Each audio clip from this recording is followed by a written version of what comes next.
Hey everybody, we are going to be turning our attention to the outside of the house now.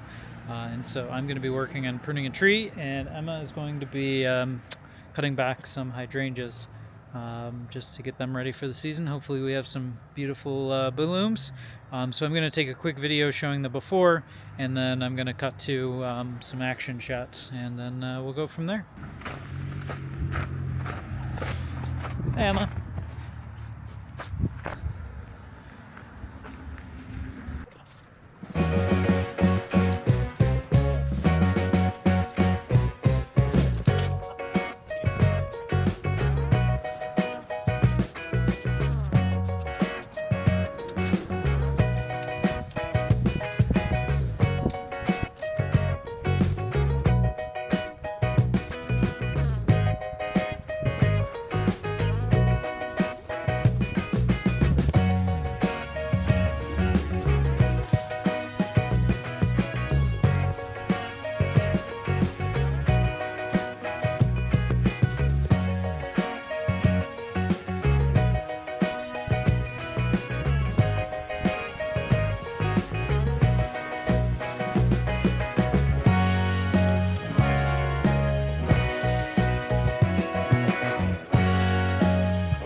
Alright everyone, so before we lose all the daylight that we have, the limited daylight that we have, I just wanted to give you an idea of what I've been doing this whole time.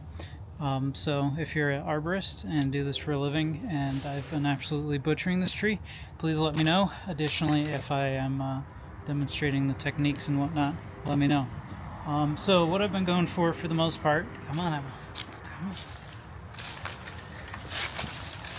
What you're supposed to do is a 3-cut method. So the first cut, let's see, demonstrate on a piece that's on the ground with my folding saw rather than the pole saw. Great camera work here by Emma. Anyway, so imagine this branch is attached to the tree. When we go to make our final cut, say it was here, we don't want to have the ensuing falling of the branch rip out a bunch and leave a bunch of tearing back onto the part of the tree that we actually want to keep. So we need to relieve the pressure. Now with a three cut method, you start with a lower cut. Oh, and I haven't been able to get this super well in these branches. I don't know if it's just because it's dead or if I'm doing it wrong. You go from the bottom. It's also kind of hard to do this with a pole saw, but to go from the bottom, not sure what the standard is for how deep to go, so we'll just go to about there. And then you go a little bit forward and you cut on the top. There might not even be enough weight on the branch to show this, but come here.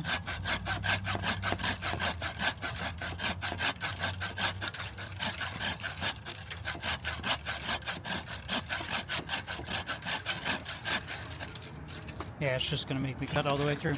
But anyway, so then this would allow you to take off the weight of the branch so that when you go to make your clean cut, it actually works.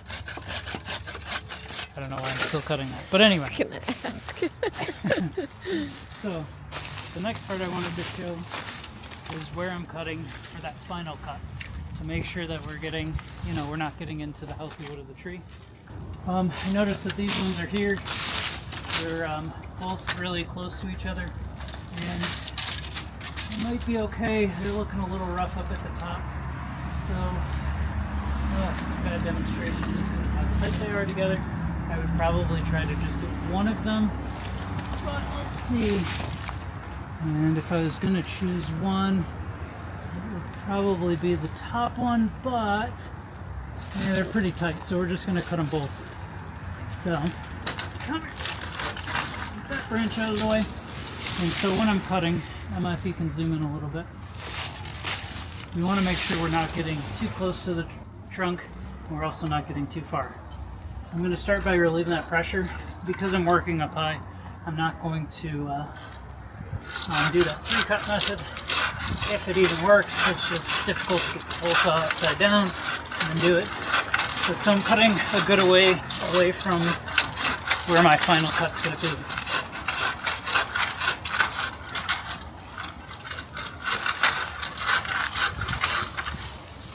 I'm starting to hit that other branch on the other side. I probably just need to shorten up my strokes. Now we're moving. You can hear it starting to crack. That one, come down. So it's going to stay right there for a moment. And just for simplicity's sake, I'm going to get the second one I want to cut, or at least the low cut.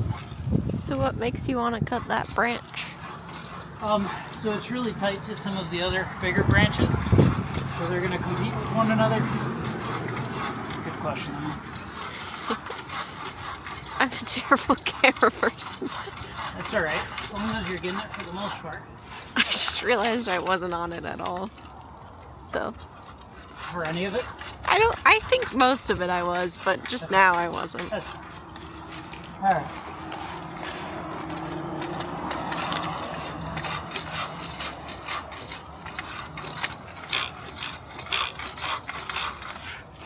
So I'm actually going to extend my pole saw a little bit just to make it a bit easier.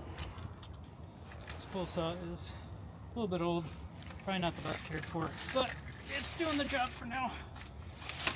Especially with me as its utilizer. Anyway, so just to make it easier to use the length of the saw and really use that up and down motion just want to extend it a little bit more. I also make the whole chainsaws. These are handy, but this is the one I got. It's the one I'm using for right now.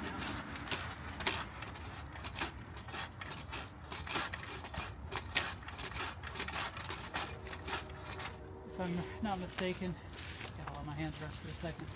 The bulk of the cutting action actually comes when you're on the downswing. Do that. So as I'm starting to get more tired, I'm focusing more on that downswing, letting gravity do its job.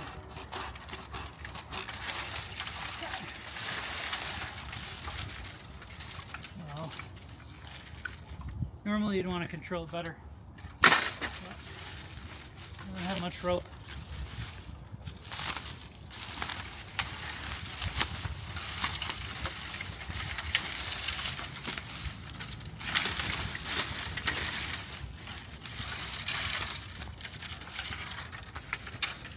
There's a lot of dead branches on this anyway. Alright, so those are our 2 tension cuts.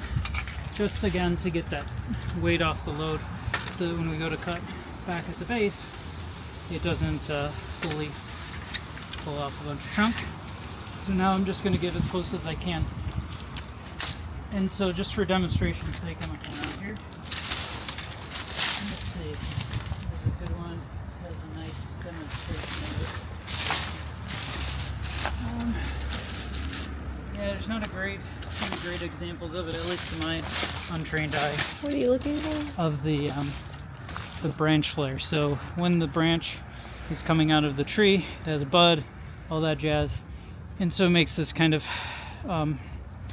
extra bit around the base of where that branch meets the main branch it came off of, or the main trunk, depending on where it's at.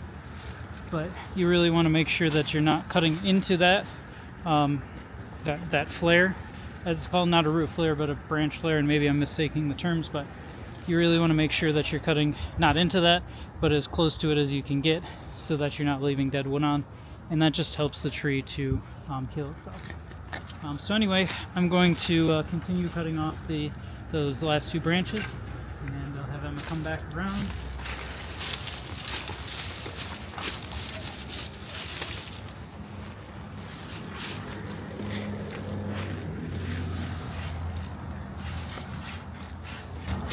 And again, hello, time for safety glasses.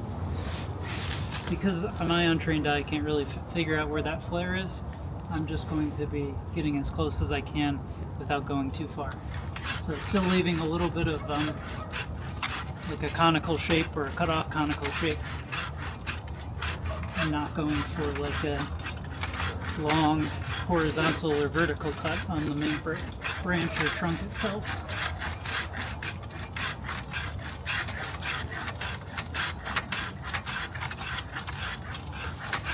And I don't know how, I don't have a mask on, but somehow my glasses are fogging up.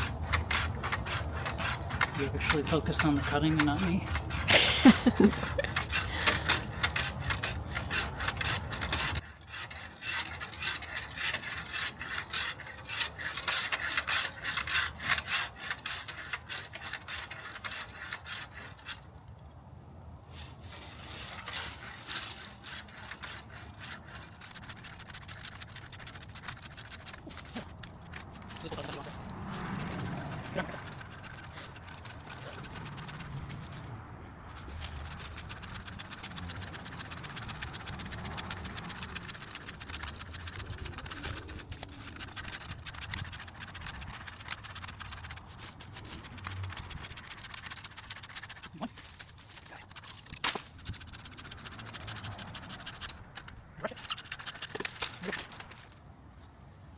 Fallen arborist.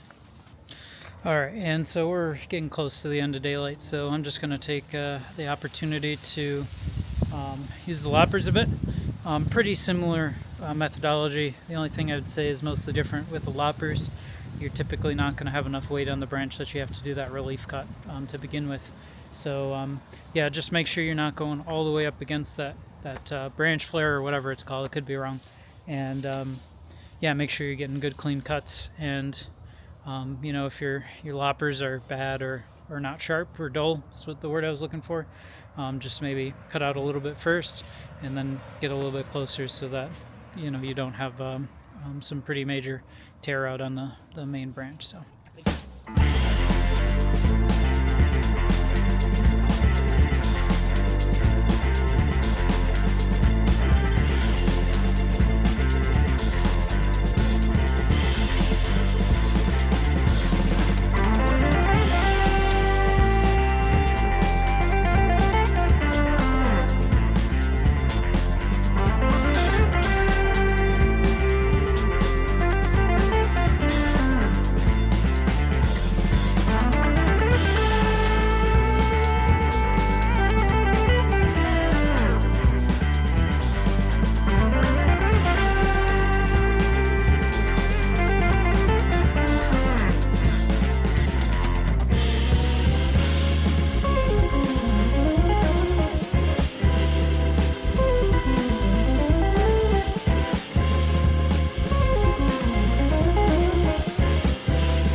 Anyway, that's all for now. Thanks everybody. See you in the next video. Make sure to like and subscribe.